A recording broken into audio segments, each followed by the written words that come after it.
A sarcophagus made of black granite was discovered in Alexandria in the north of Egypt. The massive burial structure of unusual form immediately attracted the attention of scientists from all over the world. There were no inscriptions on the sarcophagus. The lid was removed. It turned out that the coffin was almost half filled with a strange reddish liquid. Why did some researchers decide that the sarcophagus belonged to Alexander the Great himself? The 30-ton sarcophagus was opened right where it was found, in the city Gabur district, in the presence of a large crowd. When the lid was moved, the first rows recoiled and a foul odor hit them. The liquid from the sarcophagus smelled bad. Archaeologists waited for an hour for the unbearable stench in the pit to dissipate before continuing their work. The sarcophagus turned out to contain simply red-colored sewage that had seeped into the sarcophagus through a small crack and eventually filled it completely. When the sludge was pumped out, the researchers retrieved the remains of 3 people from the coffin. A crack was found in the skull of one skeleton, as if from a spear blow. Another had crushed ribs, possibly from an arrow wound.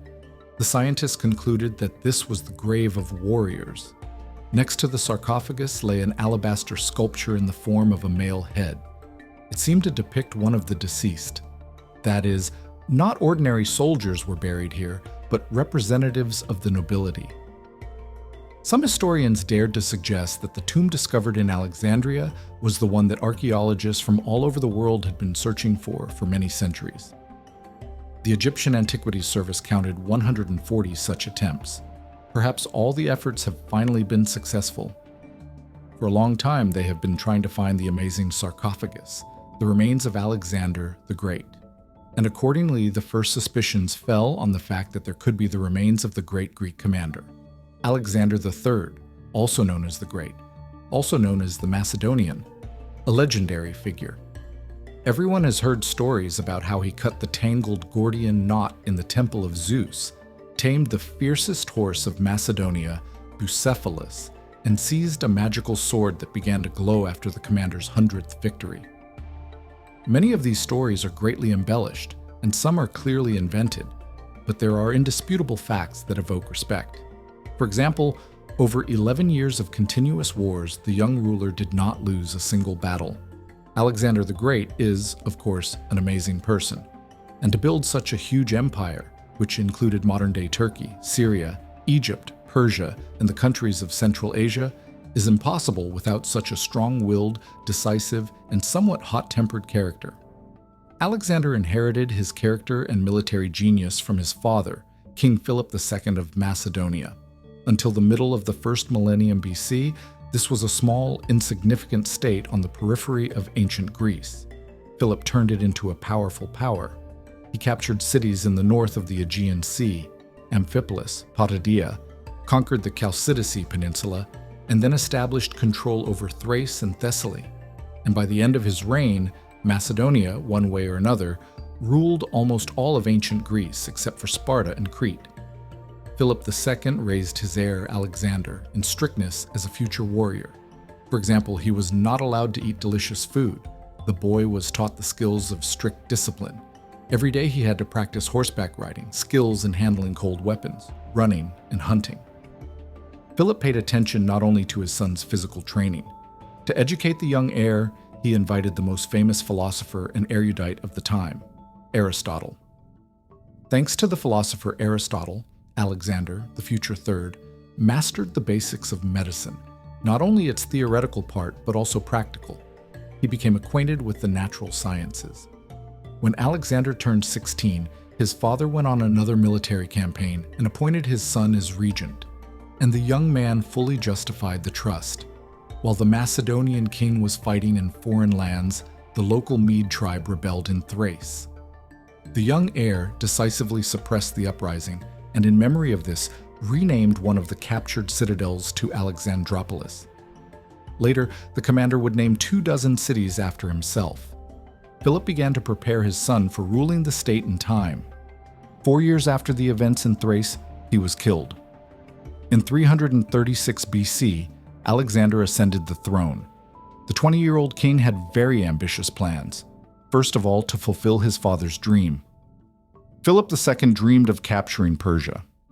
This was long before Alexander's birth. But first, it was necessary to establish order within the state. After Philip's death, the cities he had conquered decided to take advantage of the situation and declare independence. One of the uprisings flared up in Thebes. The young king was merciless. His army razed residential quarters to the ground. 6,000 city residents were executed and 30,000 were sold into slavery. After the exemplary punishment, the riots in other polis subsided at once.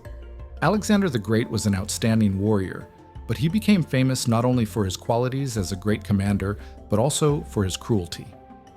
In 334 BC, the king gathered a huge army by the standards of the time, consisting of 35,000 warriors, and went on a campaign against Persia. Initially, his task was to return the Greek cities that were under the power of the Achaemenid Empire. The troops crossed the Hellespont. Now this is the Dardanelles Strait. Alexander ordered to land near Troy. When the ship approached the shore, the king threw a spear. It stuck into the ground. With this symbolic gesture, the monarch commander declared war on the Persians. Then the Greeks successfully recaptured their ancestral territories one by one. And a year later, in the Battle of Issus, the army of the Macedonian completely defeated the army of King Darius III.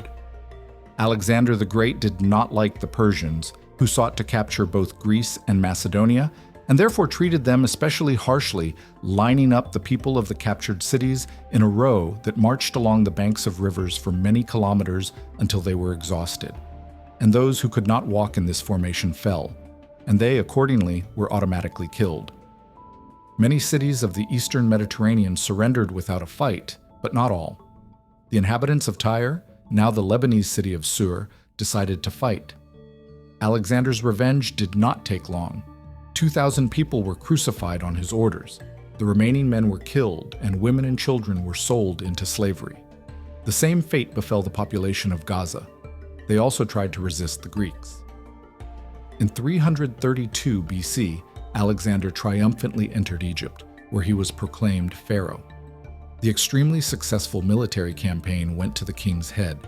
He considered himself a superman, destined for some special mission, a fate to unite different tribes into a single state. And like the Persian kings, he began to demand worship, that when he passed by, the warriors should bow to him, fall to their knees. And here it is worth giving credit to his warriors, who were harsh Macedonian guys. They did not go along with this. They laughed at their leader. The commander took offense. He saw enemies and conspiracies everywhere, and perhaps they were not just in his imagination. The Greeks were tired of military campaigns and wanted to go home. But the ambitious ruler drove them further into the territories of modern Uzbekistan, Tajikistan, and Afghanistan. In Drangiana, the king learned of a conspiracy among the military. Alexander took revenge on the conspirators, and as a result, many were tortured and killed. After this incident, Alexander the Great became very distrustful. Alexander the Great also became addicted to alcohol, and this played a cruel joke on him. At a feast in Samarkand, he drank heavily and in a fit of anger killed his friend Clitus. He made an unsuccessful joke about the king's achievements. The next day, however, the conqueror was desperate when he learned what he had done. Friendship meant a lot to him.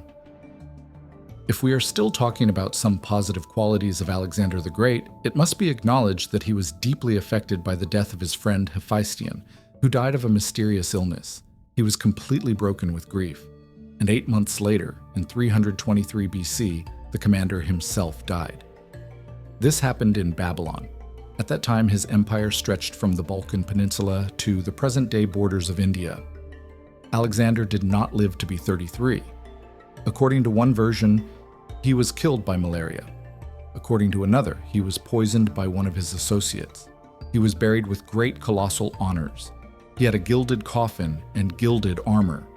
But the sarcophagus with the body of Alexander III has not been found to this day.